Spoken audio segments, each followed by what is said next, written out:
It's difficult to know where to begin with this person. I mean, in a just society, she'd be in a mental ward right now. She would have been in a mental ward a while ago. I personally am a big proponent of bringing back the involuntary commitment laws of the 1960s. In my view, she should be involuntarily committed to a mental asylum. Don't lose sight of the fact that people like Josh Hammer are the ones who have publicly defended and staked their entire name, reputation, career, legacy, everything, worldview on the idea that it's seemingly okay to mass slaughter hundreds of thousands of Gazan women, children, fathers, grandparents, babies over the past several years. Like that, I don't know if I ever had to choose someone that maybe would be qualified of being in a mental institution, involuntarily committed. I would probably choose the person that's saying, yeah, it's totally okay to mass slaughter 100,000 plus innocent people. I don't know if you guys tuned into our last stream, but I reacted to this Alex Jones clip, and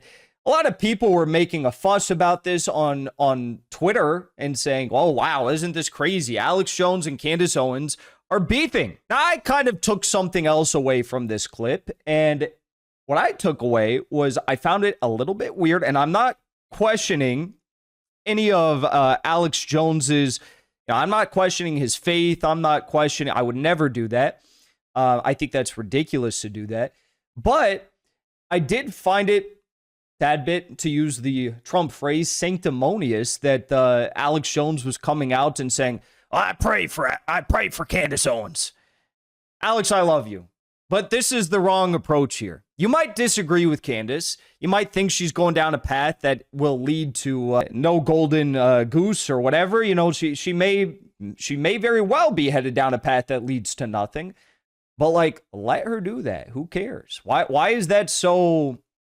You know, why is that so off limits? Why is everyone freaking out and saying she needs to be locked in a mental asylum because she's going down a path that people don't like? I mean, if anything, if I was Candace Owens, I'd say, well, that kind of makes me feel like I might be going down the right path. If literally, I'm not saying this about Alex, but Laura Loomer, Josh Hammer, the worst people on the internet are freaking out beyond belief right now and saying she needs to be locked away.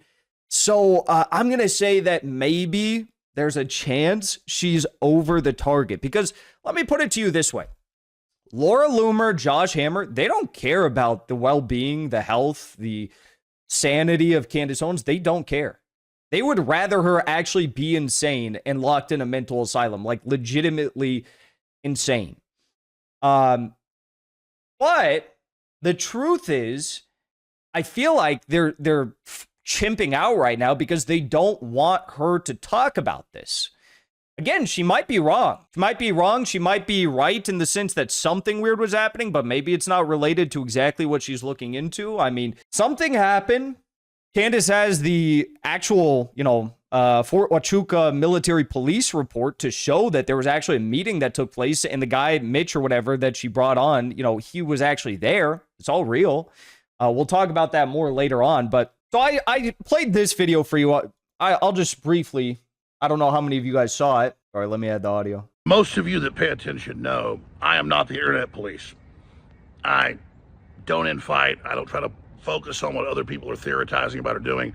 I try to focus on what I'm doing. And so it's with a heavy heart that I am forced to put out another report, either tonight or tomorrow morning. We're adding a lot of information right now, a lot more research, dealing with Candace Owens. Just as soon as the whole Egyptian plane thing gets debunked with all the facts, now she's moved to something else, and I'm really worried about her. I'm really worried about her.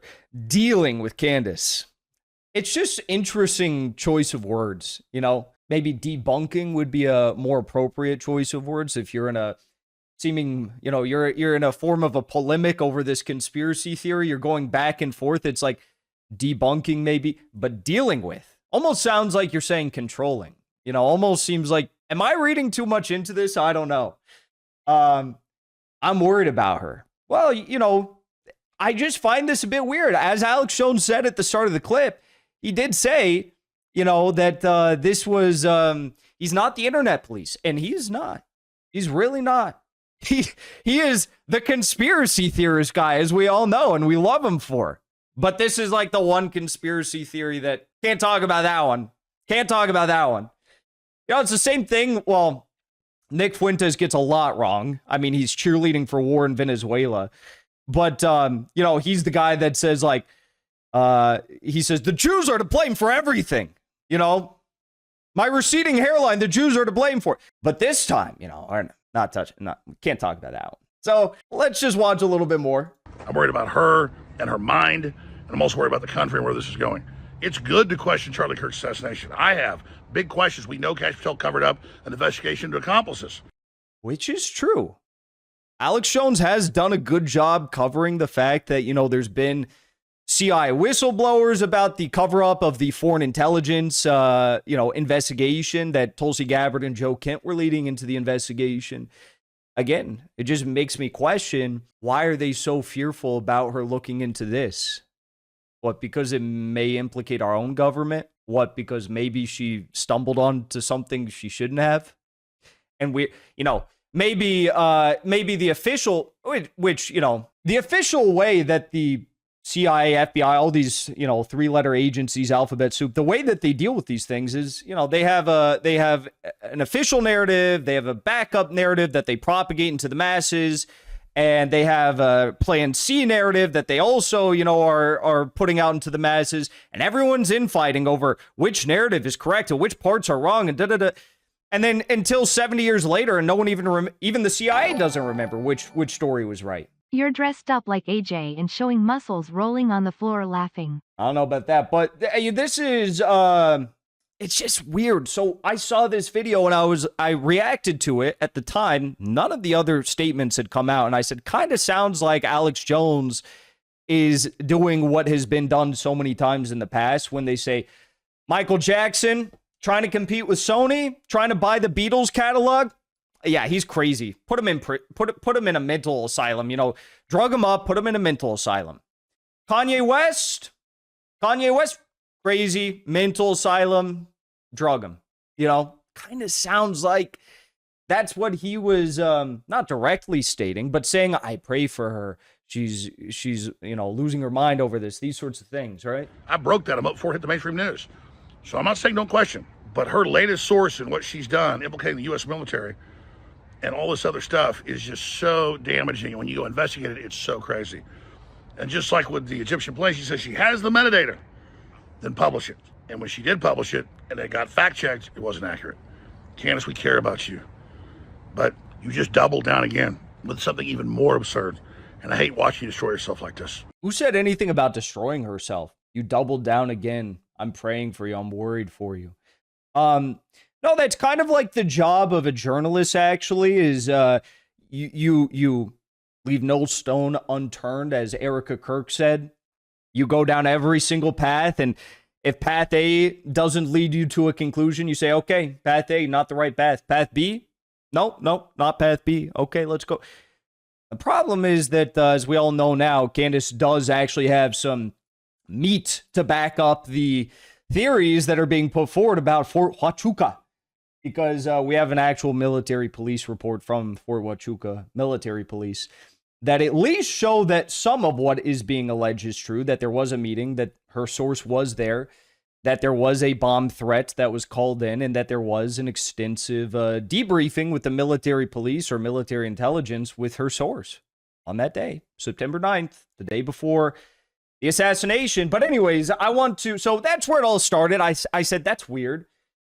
Then we have this, Josh Hammer, you know, totally like the best guy on the internet, totally normal person, totally not a genocidal psychopath, really someone that at his core has the best interests of someone like Candace Owens in his heart and his soul, right? Josh Hammer is just always looking out for Candace Owens. We all know that. This is what he has to say. I mean, Candace Owens, the shit that comes out of her mouth. I mean, this book that she's waving around, The Talmudic Jew, was written by a bunch of Nazi sympathizers. Well, actually, that's not right. But go ahead. Go ahead. Race science eugenesis. Okay, I mean the predecessors to the Nazis. No, it was written by a guy in the 1870s named August. Yes, it was the intellectual predecessor to Margaret Sanger and the eugenists, who themselves were intellectual predecessors to the Nazis. August Rolling. And what's interesting about him is that he was exposed as a fraud in his own time.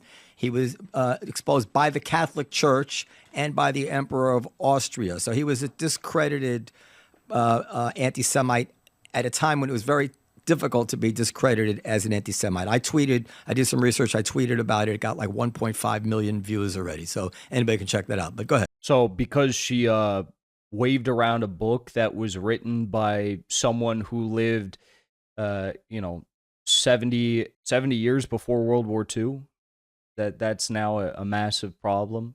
That's now like we need to stop the internet, stop what we're doing. Candace Owens needs to be locked up. And you see what's going on right now? They weren't saying these things when she was talking about, the early stages of this investigation. When she was dipping her toes into it, of course, people were freaking out, but they weren't going to this extent as you're about to see right here. Yeah, again, so I mean, it's difficult to know where to begin with this person. I mean, in a just society, she'd be in a mental ward right now. She would have been in a mental ward a while ago. I personally am a big proponent to bringing back the involuntary commitment laws of the 1960s. In my view, she should be involuntarily committed to a mental asylum. He quadrupled down on that one. She needs to be locked away in a mental ward 3 times, and also society, she'd be in a mental ward right now. She would have been in a mental ward a while ago. I personally am a big proponent to bringing back the involuntary commitment laws of the 1960s. In my view, she should be involuntarily committed to a mental asylum. She should be involuntarily committed to a mental asylum. Don't lose sight of the fact that people like Josh Hammer are the ones who have publicly defended and staked their entire name, reputation, career, legacy, everything, worldview on the idea that it's seemingly okay to mass slaughter hundreds of thousands of Gazan women, children, fathers, grandparents, babies over the past several years. Like that. I don't know if I ever had to choose someone that maybe would be qualified of being in a mental institution, involuntarily committed. I would probably choose the person that's saying, yeah, it's totally okay to mass slaughter 100,000 plus innocent people. I'd probably choose that. Yeah, starve them all, encircle them militarily, don't let them fish in their own waters, ban any sort of medicine into their country as you bomb each and every one of their cities to the ground, turn everything into rubble. By the way, bomb 6 other countries at the same time, start wars all across the... I think that is probably the person that needs to be involuntarily committed into a mental asylum. In fact, I think actually what Candace is doing is probably deserving of awards.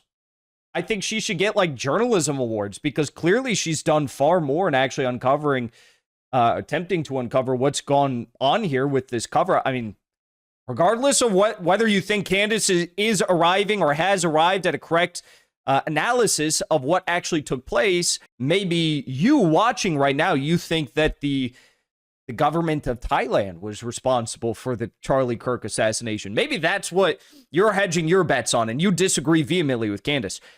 You still can't disagree with the fact that Candace has absolutely debunked the official FBI narrative, right? You can't deny that. So I actually think she's worthy of probably awards rather than mental asylum, but this is what Candace has to say. It's one of their tactics, which becomes easily identifiable when you learn the true history of Sigmund Freud. In the mid-19th century in Vienna, a satanic cult of parents were their own children. When these children told others about what they had endured, those parents would have their psychologist friends commit them to sanitariums. I recommend you read The Assault on Truth by Jeffrey Masson to learn more. Once you learn the truth, you see people like Josh Hammer for exactly what they are when they deploy these sadistic tactics. It's also important to note Sigmund Freud wrote explicitly that the psychoanalytic movement was created as a tool against the Catholic Church. He was a member of the B'nai B'rith and viewed Christians as his enemy. At least he was honest about it. I think Megyn Kelly was probably extremely right when she said this, because, you know, they say that everyone is an anti-Semite now. Tucker Carlson just won the Anti-Semite Award of the Year. He's not an anti-Semite. If you are a Christian, which I am, and Tucker is, it goes against, you know, our morality, our morality that is rooted in our faith, to be anti-Semitic, to be racist to anyone. Jackson is the truth. This is what a hero looks like. Thank you for your courage. Keep up the amazing, awesome work. Absolutely love the show. Well, thank you. I'm not doing the work that Candace is on this story. You know, she's the one that's doing the work, but I'm just pointing out the glaringly obvious lies that are being sold and the attacks against her, because it's literally kind of like within the people that have like mass followings online, it's kind of everyone versus Candace. I mean, I can think, okay, Megyn Kelly and Tucker have said, well, Candace is free to ask questions. Tucker said you know, she got the Egyptian plane thing right, and that is weird. I myself defend Candace. Jimmy Dore defends Candace, and Jimmy and I are friends. And, you know, we're on the left. Jimmy is, I don't know if he identifies with a label or anything like that, but I mean, he's a populist left-wing guy. I'm a communist. I'm a Stalinist. And we're out here defending Candace. Basically, everyone else is just being silent, saying that she needs to be locked in an insane asylum. She needs to be involuntarily hospitalized, medicated, all these things. Or just making up like baseless lies about her. Or now I see they're going for character assassination against her source right after it came out via the military police report that he actually was there at Fort Huachuca. Now they're saying, oh, well, actually, he's a bad guy. Actually, you know, he did bad things like 30 years ago. So actually, he's not trustworthy. He's a bad guy. I'm sorry, I can't think of really anything worse, again, than defending the mass slaughter of hundreds of thousands of Gazans. You know, talk about victims. These Zionists, they claim victim award every other second, basically, online. You want to talk about real victims? Go and do what Tucker Carlson did. Go and visit those little kids in Doha, Qatar, the refugees that have their arms blown off, their limbs blown off, their genitalia blown off, the eyes blown off, the ears blown off. I mean, these are young people predominantly, because Gaza is a predominantly young population. It's fathers, it's mothers who are never going to be able to live a normal life. They've lost their homes. They've been kicked out of their country. They have been brutally maimed. They all have PTSD. All their family members are dead. They have nothing. And people like Josh Hammer, Laura Loomer, they defend that, you know, to the end of time. So think about that. Think about the morals of the people that we're fighting against right now. Okay. Candace, whether you think she's right or wrong, you have to admit she's doing the right thing, and she's clearly over the target. Before you leave, I want to say thank you for the support, because after 2 years of being banned, we are finally back home on YouTube. So be sure to subscribe to our channel and also join as a member on our channel using the link at the top of the description. I rely on the generous support of viewers like yourself to get the truth out to as many people as possible. You can also support the show on Locals or Give Sin Go. The mainstream media and the powers that be are never going to stop attacking us for bringing the truth to as many people as we do. Thank you so much for your support.